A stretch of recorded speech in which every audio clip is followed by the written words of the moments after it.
और अब खबरें तफसील से। कश्मीरी पंडित आंजहानी सर्वानंद कौल प्रेमी और उनके बेटे वीरेंद्र का आज 33वां यौम शहादत है। दोनों को 90 की दिहाई में मिलिटेंटों ने गोली मारकर हलाक कर दिया था। दोनों की याद में एक तकरीब मुनक्किद की गई। एलजी मनोज सिन्हा ने सर्वानंद कौल प्रेमी को सलाम पेश करते हुए कहा कि सर्वानंद ने समाज के लिए अजीम कुर्बानी दी। एलजी ने कहा कि मशहूर शायर महजूर ने उन्हें प्रेमी का नाम दिया और वो हमेशा अमन, मोहब्बत और भाईचारे की बात करने की कोशिश करते रहे।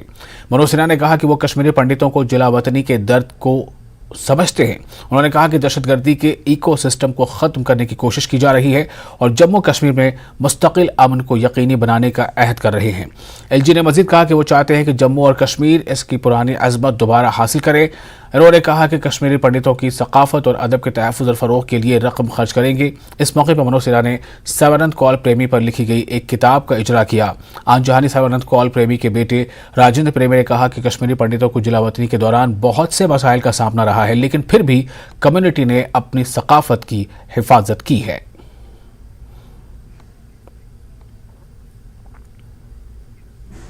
नेशनल कॉन्फ्रेंस की जानिब से जम्मू में एक इजलास मुनक्किद किया गया। एनसी सदर डॉक्टर फारूक अब्दुल्ला ने इजलास में शिरकत की। उन्होंने मीडिया से बातचीत के दौरान बीजेपी पर निशाना साधा। फारूक अब्दुल्ला ने कहा कि लोगों को गुमराह करके आर्टिकल 370 को हटाया गया। उन्होंने कहा कि बाहर के लोग अगर जम्मू में आबाद होंगे तो डोगरा सकाफत और इलाकाई ज़बान खत्म हो जाएगी और इसके साथ साथ मकामी लोगों के लिए मुलाजमतें कम हो जाएंगी।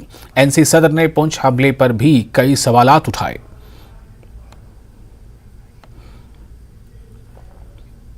नेशनल कॉन्फ्रेंस के सदर फारूक अब्दुल्ला ने जम्मू में एक प्रोग्राम के दौरान धर्म की लड़ाई छोड़कर कर्म की लड़ाई लड़ने पर जोर दिया। उन्होंने मंदिर मस्जिद की लड़ाई छोड़ने की भी अपील की है। फारूक अब्दुल्ला ने कहा कि इलेक्शन के दौरान बहुत से लोग राम के नाम पर वोट मांगने आएंगे। उन्होंने कहा कि भगवान को वोट की जरूरत नहीं है। फारूक अब्दुल्ला ने कहा कि वो कभी पाकिस्तानी नहीं थे, लेकिन लोगों ने हमेशा उन पर उंगलियां उठाई। शेख अब्दुल्ला ने भी सेकुलर हिंदुस्तान के साथ रहने का फैसला किया है। और मैं आपको एक बात यकीन दिलाता हूं, एक बात याद रखिएगा, अगर उसने हमें हुकूमत लाई, मैं वादा करता हूं आपसे कि 1 महीने के अंदर अंदर आपके मसले हल नहीं होंगे। फारूक अब्दुल्ला, बहुत लोग आएंगे, आपको फिसलाएंगे, आपके माँ बहनों को फिसलाएंगे, भगवान राम का लेकर वोट ले मांगेंगे। मैं जानता हूं, जब इलेक्शन हुए कश्मीर में और मफ निकला, इसके बड़े मेहरबान हैं लोग। मैं गया, रात के 12-12 बजे मैं तकरीरें करता था। मैंने देखा उनके झंडे क्या थे। वो जो इलेक्शन का सिंबल था वो नहीं था, झंडे पे अल्लाह लिखा था, झंडे पे मेरे पैगंबर रसूल का नाम लिखा था, झंडे पे कुरान रहल पे रखा हुआ था। मैं घर 12 बजे पहुंचा तो मेरे आंसू आ रहे थे। मेरी माँ ने मुझसे पूछा, बेटा तुम रो क्यों रहे हो? मैंने कहा, माँ आज मैं पहली दफा देख रहा हूं कि आज लोगों को कहा जा रहा है कि खुदा के लिए वोट दो, उसके रसूल और कुरान के लिए वोट दो। मैंने कहा, वो कब वोट दो? वोट तो मुझे चाहिए और आएंगे तुम्हारे पास। उस वक्त कहना, भगवान को वोट नहीं चाहिए, वोट तुमको चाहिए। और याद रखना, ये बड़ी बड़ी ट्रिकें खेलेंगे, क्या क्या नहीं कहेंगे आपसे, मगर वोट यहां पड़ गया उसके बाद तुम जाओ भाड़ में। हमने तो कुर्सी संभाला। मैंने इनसे पिछले इलेक्शन में भी यही कहा, मगर लोग समझते थे नहीं ये तो लफंगा बेकार का, ऐसे बोल। जब आप तुम लोग पिस रहे हो ना, धड़ाधड़ पिस रहे हो, अब तुम लोगों को याद आ रहा है कि उनने वादे क्या किए थे और किया क्या। अब होशियार रहना, अब गलती की तो फिर खुदा ही बचाए। हमने मुल्क को कमजोर नहीं करना है, मुल्क को मजबूत करना है। हम कभी भी पाकिस्तानी नहीं थे, मगर हर वक्त हम पे उंगली उड़ाई जाती थी पाकिस्तान। अरे हमने पाकिस्तान जाना होता तो 47 में चले गए होते, सारा पाकिस्तान में चला गया होता, हिंदू यहां से भाग गया होता। उस वक्त नेशनल कॉन्फ्रेंस और शेख अब्दुल्ला था। कहा नहीं, हमें रहना है तो भारत के साथ रहना। किस भारत के साथ? जिसमें सब बराबर, कोई बड़ा नहीं, कोई छोटा नहीं, कोई धर्म ये नहीं, कोई धर्म वो नहीं, सब धर्म बराबर। उस भारत को मनाना है, उसमें कोई फर्क ना हो। तुम हिंदू हो, मुसलमान हो, सिख हो, ईसाई हो, कोई भी हो, तुम भारतीय। किसी के को हिम्मत नहीं होने से शक करने की कि तुम क्या हो।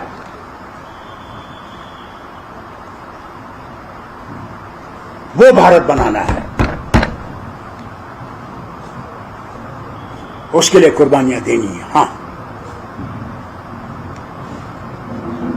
उसके डरना नहीं,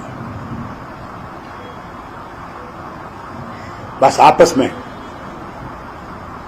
मिलाप रखें, आपस में जोड़ रखें, आपस में ताउन रखें, एक दूसरे की मदद रखें, तब बनेगा। और एनसी सदर डॉक्टर फारूक अब्दुल्ला ने पूछा है कि G20 मीटिंग जम्मू में क्यों नहीं हो रही है। उन्होंने इसको बहुत ज़्यादा ही जोर देकर तवज्जो देकर सवाल उठाया कि आखिर G20 मीटिंग जम्मू में क्यों नहीं हो रही है। कहाँ है वो लीडर जो जम्मू कह रहे थे। उनका कहना था कि 370 दहशतगर्दी के खात्मे में रुकावट है, लेकिन आज हमारे बहादुर सिपाही मारे गए, हमारे जवान बगैर बुलेट प्रूफ गाड़ियों में चल रहे हैं, हम उनकी जान कैसे महफूज कर सकते हैं। वहीं उमर अब्दुल्ला ने ट्वीट करते हुए कहा कि इस G20 तमाशे की वजह से श्रीनगर में हालात खराब हैं। असल मीटिंग में शायद ज्यादातर इलाकों को लॉकडाउन और लोग अपने घरों में फंसे हुए दिखेंगे। शायद बीजेपी समझदार होकर जम्मू के लोगों को इस तकलीफ से बचा रही है जो हम यहाँ वादी में झेल रहे हैं। G20 ने सिर्फ श्रीनगर के रिहायशियों को सजा दी है। दूसरी जानिब बीजेपी जम्मू कश्मीर के सदर रविंद्र रैना ने डॉक्टर फारूक अब्दुल्ला के बयान पर रद्द-ए-अमल जाहिर किया है। रविंद्र रैना ने इल्जाम लगाया कि एनसी ने पिछले 70 सालों से एक दोगली और मुतसादम सियासत खेली है और हमेशा लोगों और इलाके में तकसीम पैदा करने की कोशिश की है। बहुत अफसोस है कि उसकी मीटिंग लद्दाख में कर सकते हैं, कश्मीर में कर सकते हैं। क्या जम्मू इंपॉर्टेंट नहीं है? क्या जम्मू के लोगों के लिए G20 यहां नहीं होना चाहिए था? अफसोस है कि कोई बीजेपी का लीडर या जो चिल्लाते थे जम्मू जम्मू जम्मू, डोगरा डोगरा डोगरा, एक भी उसमें से किसी ने बात नहीं की कि यहां क्यों नहीं G20 हुआ। क्या वजह है? क्या जम्मू इंपॉर्टेंट नहीं है? और इस जम्मू टेकन फॉर ग्रांटेड, क्या हमारी जेब में है? Y20 की यूनिवर्सिटी जम्मू में मीटिंग हुई थी, उसी को लेकर G20 की मीटिंग यहां होनी चाहिए। आतंकवाद कभी खत्म हो गया था? ये कहते थे 370 खत्म हो जाएगा तो आतंकवाद खत्म हो जाएगा, कि 370 ही जिम्मेवार है आतंकवाद का। आज तो इतने सालों से 370 नहीं है, आतंकवाद है। अभी 5 हमारे बहादुर सिपाहियों को मार डाला, शर्म की बात नहीं है? अफसोस है मुझे। क्या उनके घर बार नहीं थे? उनको भेजा जा रहा है, नॉन बुलेट प्रूफ गाड़ी में भेजा जा रहा है।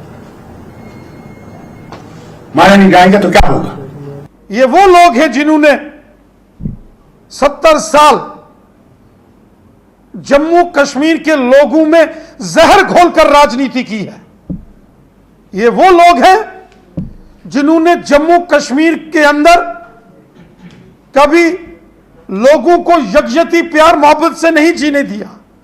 आज जब जम्मू कश्मीर के लोग एक होकर मिलकर आगे बढ़ रहे हैं खुशहाली के साथ, तो जिन नेताओं की सियासी जमीन खिसक चुकी है वो परेशान हैं और इस प्रकार का जहर घोलकर समाज को बांटने की राजनीति कर रहे हैं। उनका ये षड्यंत्र नहीं कामयाब होने। डॉक्टर फारूक अब्दुल्ला साहब जम्मू कश्मीर के कई वर्षों तक मुख्यमंत्री रहे, केंद्र सरकार में केंद्रीय मंत्री रहे। डॉक्टर फारूक अब्दुल्ला साहब को मैं याद कराना चाहता हूं वो दौर जब साल के 12 महीनों में से 10-10 महीने कश्मीर के अंदर बाजार बंद रहते थे, जब साल के 12 महीनों में से 10-10 महीने कॉलेज, यूनिवर्सिटी, स्कूल्स बंद रहते थे, सड़कों पर गाड़ियां नहीं चलती थी, कोई बाहर से टूरिस्ट कश्मीर में आना बंद हो गए थे, जिधर देखो उधर पत्थरबाजी का दौर चलता था। कश्मीर के अंदर जब हमारे मुसलमान भाई जब जुमे की नमाज अदा करने या ईद की नमाज अदा करने मस्जिद में जाते थे, तो जब वापस आते थे तो उनको हमेशा डर रहता था कि कहीं से भी पथराव होगा, कहीं से भी कोई गोली चलेगी। मोहतरम डॉक्टर फारूक अब्दुल्ला साहब, आज वो दौर खत्म हो गया। आज पूरे जम्मू कश्मीर में अमन है, चैन है, भाईचारा है। 12 महीने बाजार खुले हैं, स्कूल, कॉलेज, यूनिवर्सिटीज खुले हैं। और बीजेपी जम्मू कश्मीर के सदर रविंद्र रैना ने वज़ीर-ए-आज़म नरेंद्र मोदी के रेडियो प्रोग्राम मन की बात के 100वें एडिशन को कामयाब करार दिया है। रविंद्र रैना ने जम्मू कश्मीर में तरक्याती कामों पर पीएम मोदी से इजहार तशक्कुर किया। उन्होंने डॉक्टर फारूक अब्दुल्ला के बयान पर सख्त रद्द-ए-अमल का इजहार किया। उन्होंने एनसी पर हमेशा इलाकाई और फ़िक़ाराना बुनियादों पर आवाम को तकसीम करके धरा खेल खेलने का इल्जाम लगाया कि उन्होंने दोहरा खेल खेला है। माननीय प्रधानमंत्री श्रीमान नरेंद्र मोदी साहब द्वारा संचालित मन की बात का जो कार्यक्रम है, उसका 100वां एपिसोड पूरे भारत के साथ साथ पूरे जम्मू कश्मीर के अंदर बड़ी धूमधाम और उत्सव की तरह मनाया गया।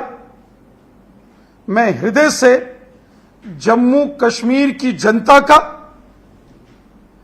जम्मू कश्मीर के भारतीय जनता पार्टी के कार्यकर्ताओं का, जम्मू कश्मीर के अंदर सामाजिक और धार्मिक संगठनों के नेताओं का, जम्मू कश्मीर के अंदर non governmental organisations, student organisations और उन सभी साथियों का हृदय से धन्यवाद करता हूं जिन्होंने माननीय प्रधानमंत्री नरेंद्र मोदी साहब के 100वें मन की बात के कार्यक्रम को बड़ी धूमधाम और उत्सव की तरह बनाया।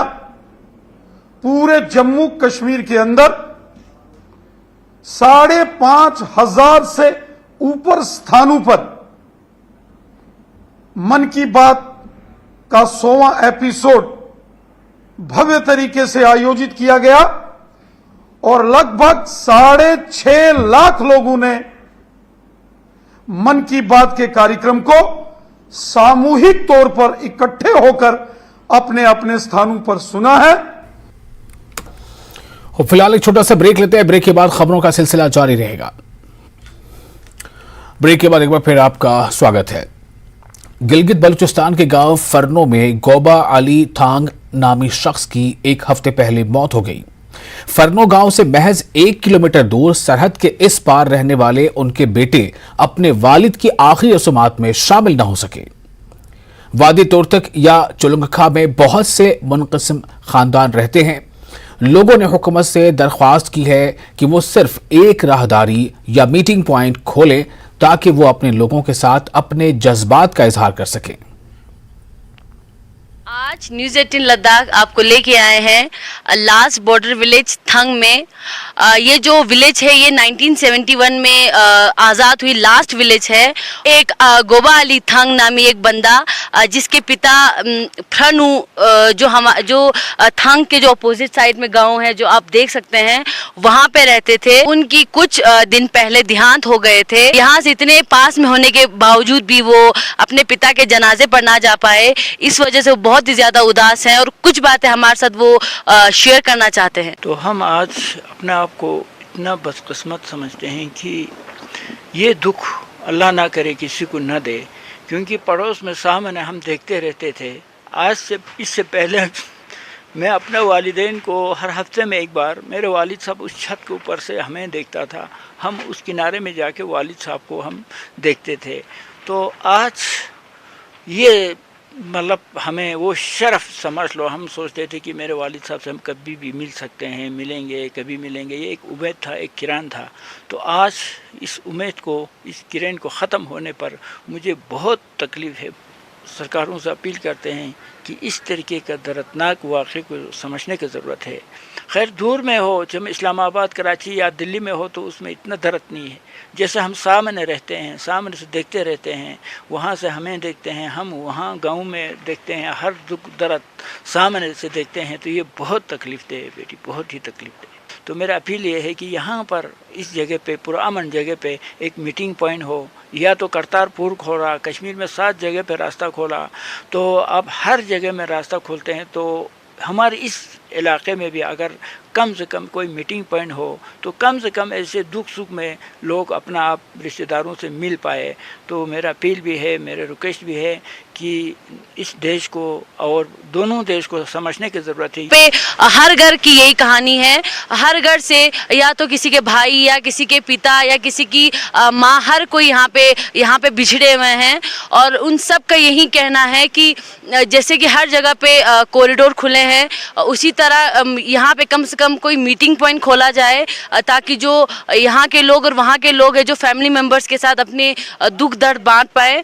इसके लिए उनका ये रिक्वेस्ट है कि यहाँ पे एक छोटा सा मीटिंग पॉइंट खोला जाए, या तो तुर्त खपुल रोड, या तो कोई मीटिंग पॉइंट यहाँ पे खोला जाए। और इसी के साथ साथ बने रहिए थंग से हसीना बानो के साथ, न्यूज़ 18 जम्मू कश्मीर लद्दाख। और द्रास सब डिवीजन के मशको वादी का हाई स्कूल खस्ता हाली का शिकार है। बारिश के बाद पानी क्लासरूम में दाखिल हो जाता है। स्कूल में तलबा को खेलकूद के लिए जगह भी नहीं है। मशको वादी करगिल जिले का एक मशहूर गांव है जो करगिल जंग के दौरान दुनिया की नजर में आया था। सरहद से लगे पहाड़ों, टाइगर हिल्स, बत्रा हिल्स और दीगर का मुतबादिल रास्ता मशको वादी से ही जाता है। मशको वादी से तुलैल जो सड़क जाती है वो एक बहुत खूबसूरत जंगली गुललाला के फूलों से होकर जाती है, जो सयाहों की दिलचस्पी का एक अहम मरकज है। बड़ी तादाद में सयाह यहाँ आते हैं। न्यूज़ 18 ने चीफ एजुकेशन ऑफिसर से फोन पर बात की। उन्होंने जल्द इलाके का दौरा करके मसाइल को हल कराने की यकीन दहानी कराई है। मेरा नाम अंजुमन शाहीन है और मैं क्लास 10 में हूँ। यहाँ पर बहुत मिट्टी की वजह से हम जो है खेल नहीं पाते, मतलब ठीक से प्रैक्टिस कर नहीं पाते हैं। और ये हमारा स्कूल वहाँ पर जो है शीट सब भी उखड़े हुए हैं, और जब बारिश आती है तो सीधा पानी क्लासरूम के अंदर आता है। और हमारे एडीएम की छत भी नहीं है। सर हमारा जो स्टाफ है वो बहुत अच्छा है सर, टीचर सब अच्छे ही है, काफ़ी है, मगर हमें जो है ग्राउंड की बहुत प्रॉब्लम है। हमारे ग्राउंड के लिए हमें बहुत प्रॉब्लम होती है। और ये स्कूल की छत भी सही नहीं है, बारिश जब आती है तो सीधा पानी अंदर क्लासेस में आता है। अस्सलाम वालेकुम, मेरा नाम मोहम्मद दानिश है, मैं गवर्नमेंट हाई स्कूल से हूँ, मैं क्लास 8 में पढ़ता हूँ। सबसे बड़ी बात है कि हमारे स्कूल में प्लेग्राउंड छोटा है। दूसरी बात, हमारे प्लेग्राउंड में एक खड्डा भी है जिसमें 2-3 बच्चे भी गिरे हैं। और सबसे दूसरी बात यह है कि हमारे क्लासरूम के छत उखड़े हुए हैं, जो कि बारिश होने के बाद हमारे बच्चों को छुट्टी दी जाती है या बच्चों को एक क्लास में इकट्ठा कर दिया जाता है। और तीसरी बात यह है कि हमारे एमडीएम रूम का भी छत नहीं है। और हमारे स्कूल में क्लास 4 भी एक ही है, जो कि सफाई करने की दिक्कत होती है। हम टीचर और बच्चे सब साथ मिल के सफाई करते हैं। आप लोग बराए मेहरबानी करके आप लोग हमारे लिए क्लास 4 भेजें। और आरिबल ब्लॉक में एक मेगा ग्राम सभा का इनेकाद किया गया, जिसकी सदारत डीडीसी मेंबर आरिफुल मंजूर गनाई ने की, जबकि बीडीओ आरिफुल मुनीर हुसैन और दीगर मुतल्लिका महकमों के मुलाजमीन और आम लोगों की एक बड़ी तादाद भी मौजूद थी। इस मौके पर ब्लॉक के हवाले से सैर हासिल बहस की गई। डीडीसी मेंबर मंजूर गनाई ने मीडिया को बताया कि इस साल सियाहत के बुनियादी ढांचे को मजबूत करने के लिए इक़दाम किए जाएंगे। कि हमें इस ब्लॉक में पैसा ज़्यादा आता है, क्योंकि एक रूरल एरिया में ब्लॉक है, यहाँ पे गुजर कम्युनिटी ज़्यादा है, एसटी ज़्यादा है, और यहाँ पे डेवलपमेंट करने की बहुत ज़्यादा ज़रूरत है। इससे पहले भी हमने अच्छी तरीके से डेवलपमेंट की, जितने भी बीडीओ साहिबान आए, तो इस बार भी हमें स्पेशल ब्लॉक में पैसा ज़्यादा ही आया। आप समझो कि 1 करोड़ आया। इस अलावा अपने फंड के हिसाब से हम चाहते हैं हम लोगों के साथ मशवरा करते हैं कि पहली बार हमने आज प्रायोरिटी देनी है आरिपल नाग को। हम चाहते हैं कि इसमें हम मुख्तलिफ, जैसे इसमें पार्क बनाने की ज़रूरत है या वॉलिंग करने की ज़रूरत है, टाइल लगाने की ज़रूरत है। बहुत सारे दूर गाँव से आते हैं लोग यहाँ पे आरिपल नाग देखने के लिए, बाहर से भी लोग आए। हम चाहते हैं एक अच्छा नाग बने, एक खूबसूरत जगह बने, ताकि हमारी आरिपल की पहचान बदले। और centre of Indian trade union ने प्रेस एनक्लेव श्रीनगर में यौम मजदूर मनाया। कई मुलाजमीन ने मेहनत हमारी और लूट तुम्हारी नहीं चलेगी और मजदूरों को उनका हक दो के नारे लगाए। इन्होंने शिकागो के मजदूरों की हिमायत में भी आवाज बुलंद की। यूनियन के रियासती सदर मोहम्मद यूसुफ तारिगामी ने इज्तिमा से खिताब करते हुए कहा कि मजदूरों के हकूक का तहफ़्फ़ुज़ किया जाना चाहिए।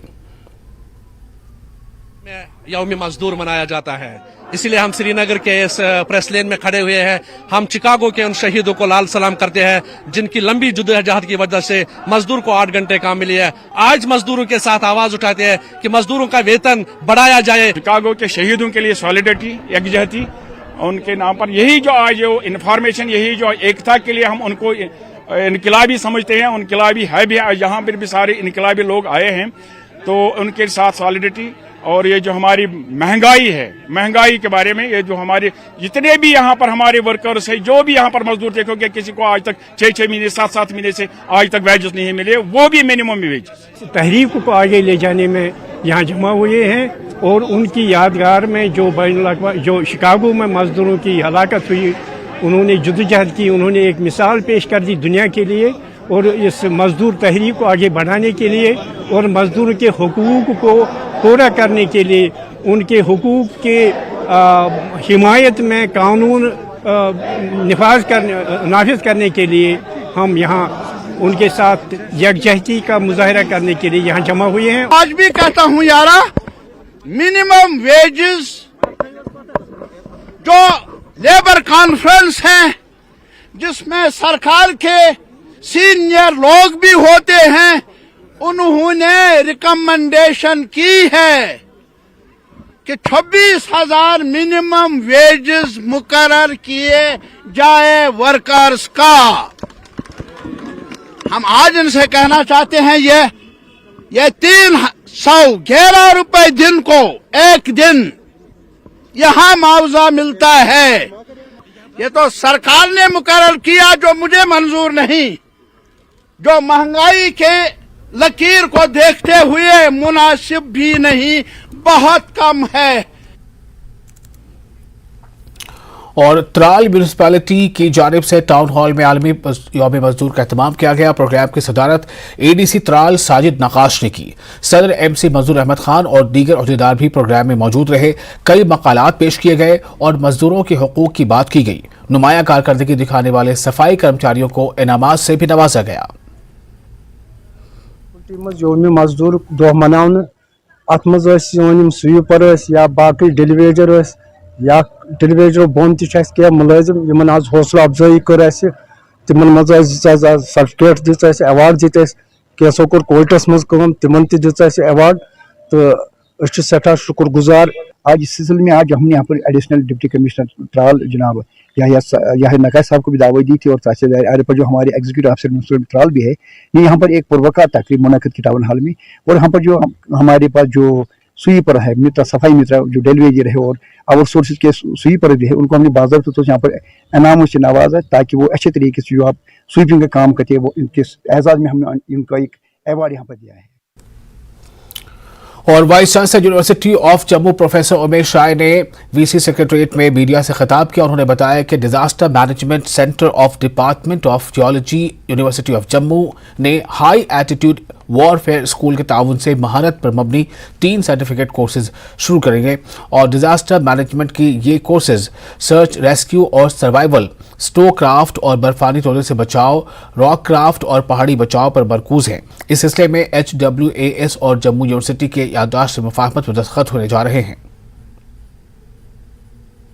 Entering into the MOU, we have already signed in fact, and details part we are going to work out with the army. High altitude warfare school. So the certificate programs, 2 certificate programs, 2 diploma programs, one undergraduate degree program and one master degree program for army personnels. And it's not one way, professor of practice. So army personnel would be requested as a professor of practice in the University of Jammu for training of our own students. So a certificate course for our own students that also would be run in collaboration with the High Altitude Warfare School. Doctor Basharat Qayoom ने Pulwama DC का charge संभालने के बाद आज administrative complex के मुख्तलिफ दफातर का मुआयना किया। डीसी ने महकमे के सरबराहान को आवाम के लिए हमेशा मौजूद रहने और इनके मसाइल और शिकायत को बिला ताखीर हल करने की हिदायत दी। इन्होंने अफसरान और अहलकारों के लिए दस्तयाब सहूलत और इंतजाम का भी जायजा लिया। वर्क कल्चर और वक्त की पाबंदी को बरकरार रखने, दफ्तर के अहाते और अतराफ में सफाई के मुनासिब इंतजाम पर जोर दिया।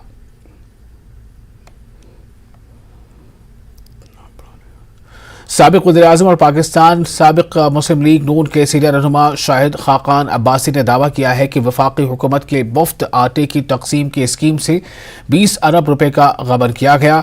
लाहौर में एक तकरीब से खिताब करते हुए हुक्मरान जमात के रहनुमा का कहना था कि मुल्क का निज़ाम इतना करप्ट और फरसुदा हो चुका है कि डिलीवर नहीं कर सकता। उन्होंने कहा कि माजी में बदउनवान सरकारी अहलकारों की निशानदेही की जाती थी, लेकिन आज वो वक्त है जब हमें ईमानदार अफसरान को तलाश करना होगा। अब्बासी ने पूछा कि रमज़ान के मुक़द्दस महीने में गरीबों को मुफ्त आटा फराहम करने के लिए वफाकी और सूबाई हुकूमतों की जानिब से मुख्तस 84 अरब रुपए की सब्सिडी में से गरीबों को क्या मिला। उन्होंने इल्ज़ाम लगाया कि हुकूमत की मुफ्त आटा स्कीम में 20 अरब रुपए से ज़ायद की चोरी की गई है। वहीं इनके इल्ज़ामात का जवाब देते हुए मरकज़ और पंजाब के निगरान हुकूमत ने शाहिद खाकान अब्बासी के तमाम दावों को मुस्तरद कर दिया है।